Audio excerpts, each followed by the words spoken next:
Good afternoon, everybody. My name is Todd Ellis. I'm the Director of Teaching and Learning here at Grayson College. With me today is my colleague, Regan White. He is the instructional designer at the Department of Teaching and Learning. Today, we're going to take 25 minutes just to introduce LockDown Browser to you. LockDown Browser is also a part of LockDown Browser and Respondus Monitor. Respondus Monitor is when you use a webcam also on a test. Today we'll just be covering the monitor portion of it. And the LockDown Browser is a way to make sure students cannot navigate to other websites once they're taking a test, online test in your course on whatever device they're on. It'll work on iPads, laptops, desktop, but it will not work on mobile phones. So,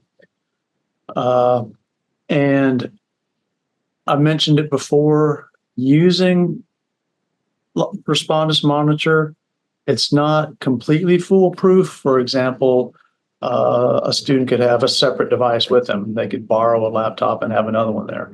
So they're not foolproof, but what is important is that we're helping create a culture where students don't feel like they have to cheat to compete. And it's that creating of that culture that's as important to me as detecting any given instance of cheating. I will also say that the E-Learning Advisory Council has recommended for several years that we all use Respondus Monitor and the LockDown Browser on all midterms or finals. And that is something that helps us get our accreditation. When we got accredited 3 years ago, one of the hard questions to answer is, how do we ensure that the student taking the course and doing the work is the student who's registered for the course? And the only way that we know to do that in an all online course is if quizzes and exams are done using Respondus Monitor. 2 weeks from today, September 10th, we'll cover the Respondus Monitor portion of this tool. Today, we're going to look at the LockDown Browser. So I'm just going to share my screen, and you should be seeing my Canvas Basics course. If I hit my student view real quick, this is all students are seeing, simple syllabus modules. And from my teacher view, you will not see LockDown Browser on the course navigation tabs yet.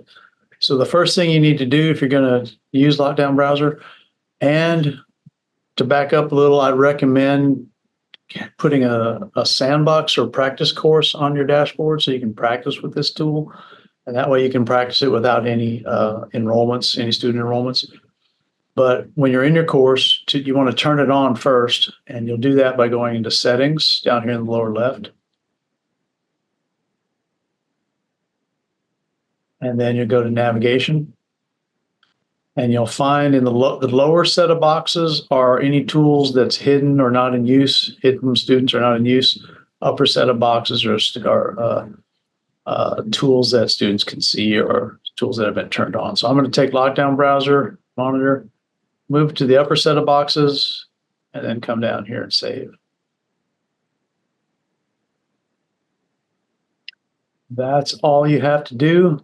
And you have turned it on in your course. You haven't set it on any tests yet, but you have at least turned it on. And just to double check, if I view it as a student, I will not see it. So that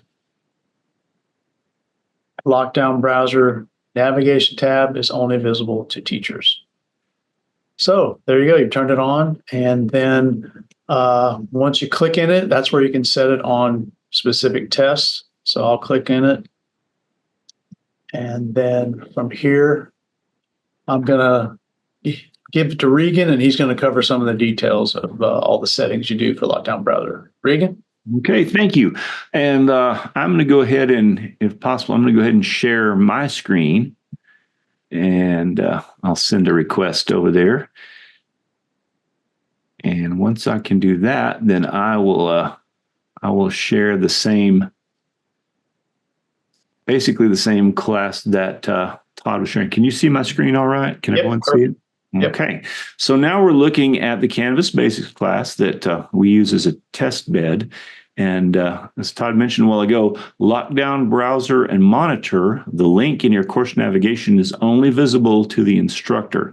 The students will not see it. When you want to prepare a quiz using Lockdown Browser, you'll click on this link and it will take you to the desktop. There's some different parts here that we're going to look at before we set up a quiz. So first of all, the dashboard. If you'll look here, you'll see it says dashboard. These are tabs that you can move through. The dashboard basically is where you will set up quizzes. All the quizzes, and this only works with quizzes, not assignments, not discussions, but the quizzes, if it's classified as a quiz, it'll be in this list. And you'll click the drop-down arrow to set up the browser or the monitor, however you want it set up. But well, let's go ahead and look at the tabs first. So dashboard is the first tab that we'll come to. Next is getting started. Essentially, this is an opportunity to prepare you for adding Lockdown Browser to one of your quizzes. There's a tutorial video here, and this is the first thing I want to put out. It's a fairly comprehensive tutorial. It's geared toward you as an instructor and allows you, kind of gives you an idea of how to set up Lockdown Browser in a quiz.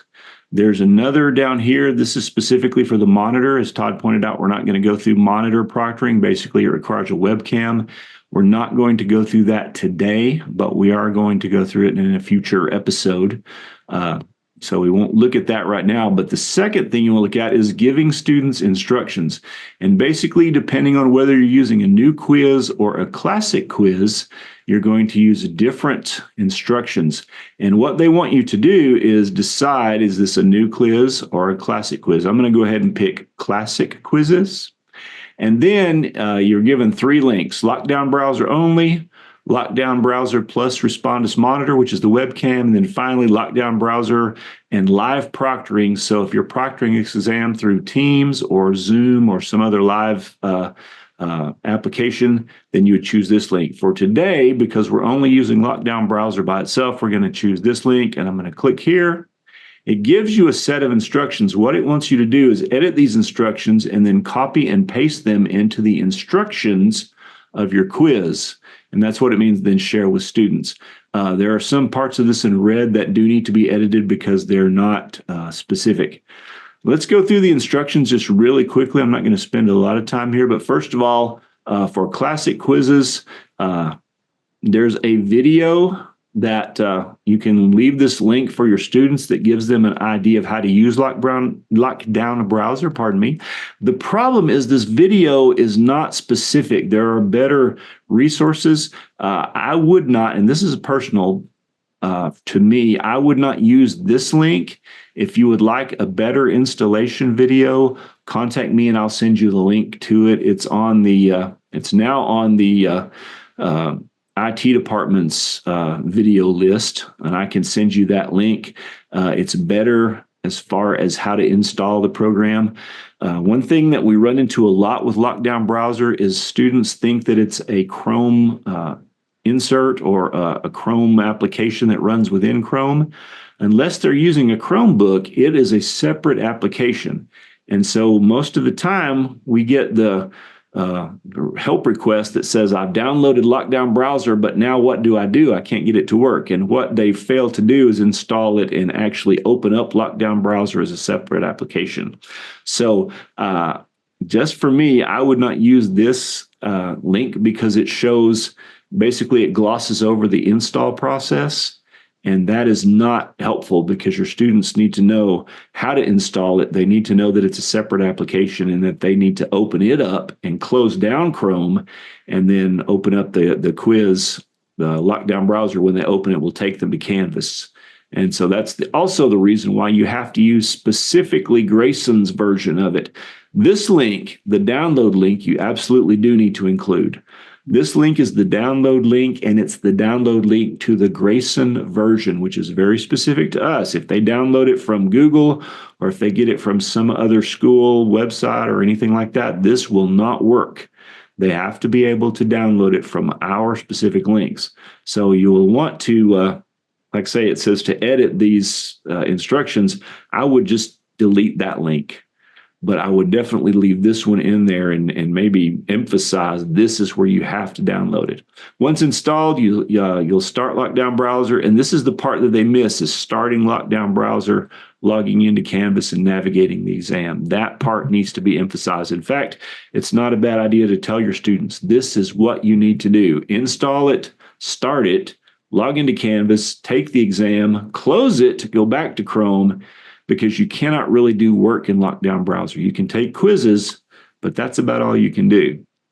You won't be able to access exams without using Lockdown Browser. You can't do it in a standard web browser.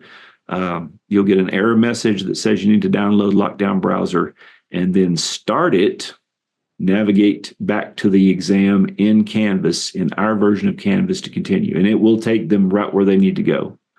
Further guidelines, this red text here, you can edit that. If you're using the testing center, they are familiar with Lockdown Browser. They know what to do. It's already installed, and they can further guide your students on how to use Lockdown Browser. So if you're using the testing center here at Grayson, then you can change this red text here to specific instructions on how to tell them what you need to do, how your students need to tell the testing center what they need to do.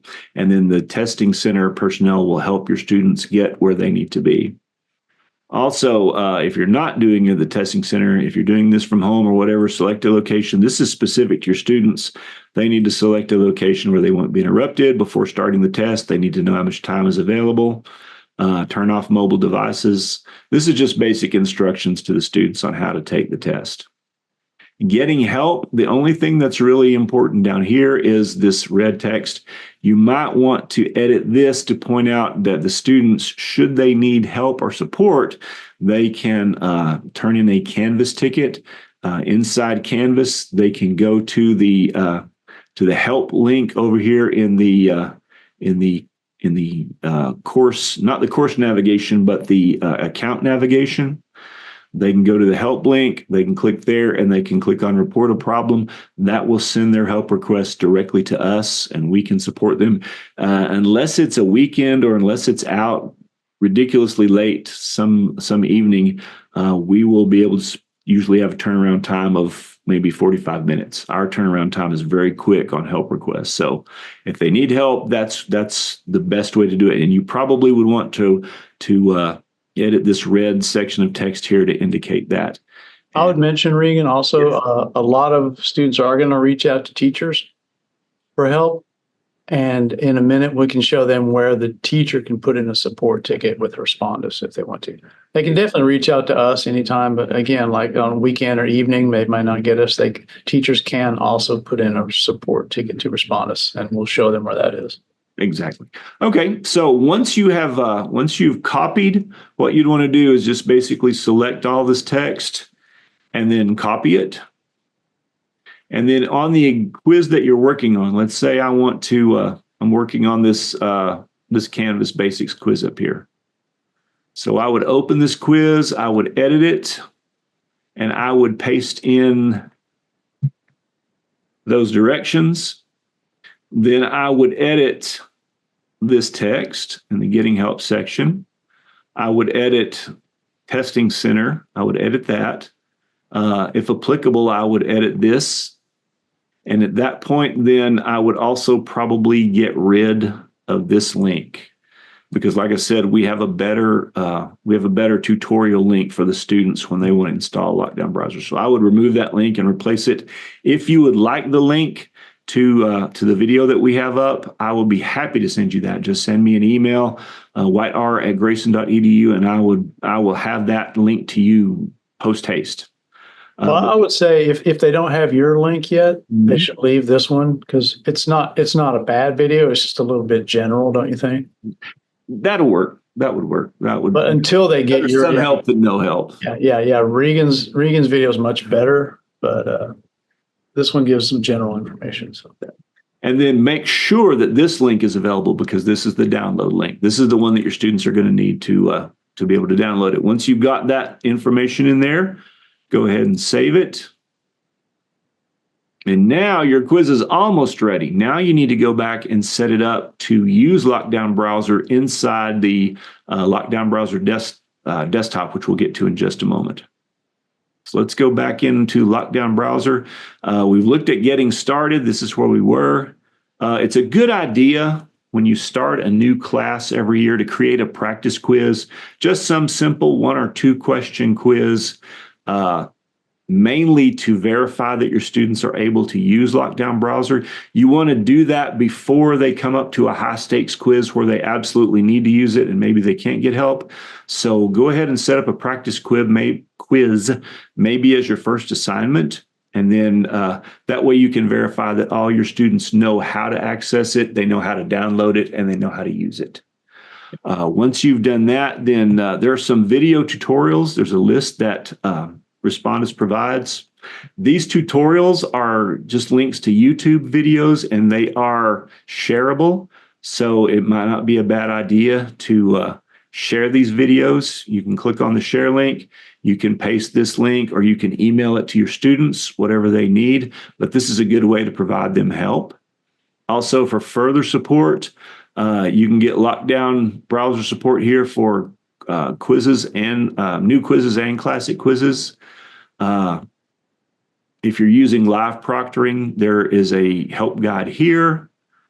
Basically, this information is for students. It's the information that we looked at in the previous page. Based on whether you're using classic or new quizzes, you can provide the support for LockDown Browser, Respondus Webcam, or for proctoring. And this is the instructions that you would paste into the quiz. If you need further help for the monitor application, this is where you'd find that. Also, if you need one-to-one support, this is specifically for instructors. If you need help from Respondus, you can get into a chat support feature here. Also, there's some more videos also geared directly to instructors. Troubleshooting, there's a knowledge base here, or this is where you would open a ticket. If you have run into an issue that you can't work out yourself, you would come to this link, Troubleshooting and Technical Support, and then you would open the ticket here at Respondus Support, and they are very good about responding to help requests and from instructors. This is where you would go as an instructor to find help. Accessibility, if you need information about accessibility, you can find more information here. And then if you really want to stay current, you can follow them on Twitter or LinkedIn. I'll let you decide on that one. Yep. Respondus does respond. They're very responsible. They are responsive. And then if you are using MyLab, Pearson MyLab, or if you are using Alex from McGraw-Hill Alex, you can integrate LockDown Browser into those quizzes. If you're using Pearson MyLab, which now I have heard a rumor that MyLab is going away, so I don't know how going forward how effective this will be, but if you're currently using MyLab and you want to use Respondus Monitor, you'll need a code, and this is the code for Grayson that you'll need. So what you would do is you would copy this code here and then go into your MyLab class. And when you're setting up Proctor Respondus monitoring, there is a place to paste this code in. And once you do that, then you'll be given instructions how to proceed further. For Alex, instead of having a code, you need to contact the Alex representative. And at that point, when you reach out to them, they can set up your Alex so that it will work with Respondus Monitor and things of that nature. So that's how you would set up either of these two applications. So that's pretty much all the tabs here at the top. I want to go back to the dashboard really quickly, and let's go ahead and set up a quiz using just the Respondus LockDown Browser. So I'm going to go into this first Canvas Basics quiz here. And so what you would do is click on the drop-down arrow. Most people are going to know how to do this. I just want to kind of run through it really quickly. We're going to click on Settings. And then the choice that you have first off is, do you want to require Respondus LockDown Browser or not? If not, then this is normal. You'd leave it alone. If you do want to require it, you're going to click on Require It. And then you're given some advanced settings. I'll just go through these quickly. First of all, lock students into the browser. They recommend that you don't do this. This is probably not a good idea. I'll let you read the explanation. If you mouse over the explanation link, you don't have to click on it, just mouse over it, and it will explain why they don't recommend this. Second of all, this is new. iPads now enabled for exams that require lockdown browser. If your students are using an iPad to take the exam, it's automatically enabled. Used to, you had to set up the settings. You had to click a checkbox in your settings to make this available. Now it's automatically available. So you'll get more information when you mouse over the explanation. Allow access to specific external web domains.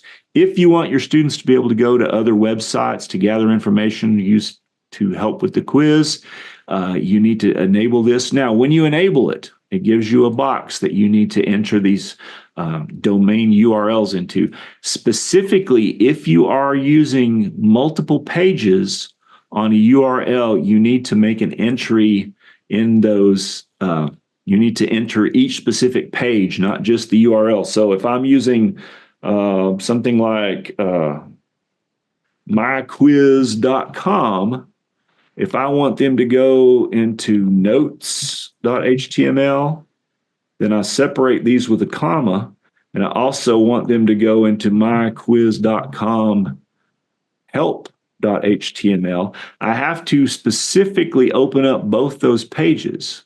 Any page on this domain I want them to go to, I have to link to those specific links. Otherwise, they'll just be able to go to the home page, but they won't be able to go to these specific pages. So you can't just put in whatever.com. You need to put in the specific page. The easiest way to do that is up here in the URL for whatever page you're at. You would copy. If you go to the page you're going to allow them, copy that URL and paste it into here, and then separate the multiple links with a comma. And so once you've gotten that done, then when you enable this, when you click on Save down here, your students will be able to navigate to those specific pages. Now, you probably will also need to be able to put in the home page, myquiz.com, or they won't be able to get to that homepage to navigate to these other pages. It may possibly give them links, but I don't know that for a fact. And also once a student navigates to those pages, they can't then navigate onward to other pages. Lockdown Browser will just restrict it to those sites, those pages. And so that's where we want to go with that. So I'm going to go ahead and deselect this. And then enter a calculator on the tool. If you want to give them a calculator, scientific or standard, you can enable that in the toolbar, and that will allow them to have access to a standard calculator or a scientific calculator provided by Respondus. And then you can enable printing if you choose to. If you select that, then it will give you a button on the toolbar for your students to be able to print. That would be not a popular selection, I don't think. I've never seen it used, but that's okay. Yep. Now, further, we're not going to go into proctoring. I just wanted to mention these. For the most part, unless you're using a webcam, you'll leave this as don't require proctoring on the exam. Later, we'll explain about how to use the webcam and how to use it for Zoom. And that would be these two links down here. I'm not going to go into that right now. But once you have the settings like you want them, then you'll select Save and Close. And then at that point, when your students navigate to the quiz that they're currently looking at, they try to take that quiz, they'll be prompted to use Lockdown Browser. At that point, they need to close Canvas completely. They need to shut down Chrome, because Lockdown Browser is going to require them to if they haven't when they open it. So you would shut down Chrome completely, and on your desktop, if you've installed it correctly, there will be a link to the Lockdown Browser program. There will be an icon. Your students will need to double click that. Then Lockdown Browser will open, and it will look just like they're logging into MyViking. At that point, they'll put in their Grayson credentials. they'll be able to log into My Viking. It will take them to Canvas. They will navigate to the quiz that they're required to have Lockdown Browser for. They'll be able to take the quiz, and at that point, they need to stop Lockdown Browser. You cannot really do work in Lockdown Browser, so they'll need to stop that and then reopen Canvas in Chrome, in Google Chrome, and that's when they can go back to work, and at that point, they would have concluded the quiz. Awesome. Anything else? Well, you'll also notice can you go back to Lockdown Browser tab? Again. You'll notice you'll notice you don't see the option to do Respondus Monitor unless you've enabled the Lockdown Browser, right? Because it builds on it. You can use the Lockdown Browser, unless you've enabled. Yeah, if you click that off, then when I take it off, then it goes away. You don't have an option because the Respondus Monitor builds on the Lockdown Browser. You can use the Lockdown Browser without the monitor, but you can't use the monitor without the Lockdown Browsers. Got it. Okay, and I'm going to go ahead and unshare my screen. Okay. Okay. Excellent. All right. So if there's any questions, reach out to Regan and I. You can reach out to Respondus Monitor. You can also reach out to us at any time. We answer a lot of questions on Lockdown Browser and Monitor, and we'll be able to answer 95, 99% of your questions, usually 100%. Yep. So reach out anytime, and that's all I got, Regan. That's all I have as well. Thank you very much. All right. Thank you. Bye-bye.